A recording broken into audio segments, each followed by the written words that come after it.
инновациялык орто мектебинин кошумча курулушун бүтүрүү максатында айыл тургундарын, коомчулукту, ата-энелерди, мектептин бүтүрүүчүлөрүн, ыктыярдуу демөөрчүлөрдү 2022 жылдын 12 ноябрында мектептеги марафонго келип, салым кошуп кетүүгө чакырабыз.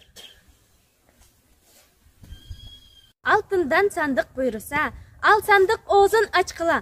Айылдын көркү аталар алтындан теңге чачкыла. Күмүштөн сандык буйруса, күнүгө оозун ачкыла. Күн жүздүү биздин апалар күмүштөн теңге чачкыла. Кырманда кызыл болбосо, кызылын ме деп ким берет? Кыздарды сынап марафон, кылымда келсе бир келет. Айлыңдан алтын чыкпаса, алтынын ме деп ким берет? Айлыңды сынап марафон, айланып келсе бир келет. Кызы болсоң, шура башат айылдын. Айылың сага айдан нурун өптүргөн. Бир келип кет, эсиңдеби мектебиң, көңүлүңдү күндө тара өстүргөн. Ак шуңкардай уулу болсо элиңдин, айланып кел, мектеп сени сагынды. Канатыңды каккан кезде куюлсун, кабыл ал деп марафонго салынды. Маареке күнү күлүктөр, маарага чапсаң бир келет. Март жигит бүгүн колуңдач, марафон сага бир келет.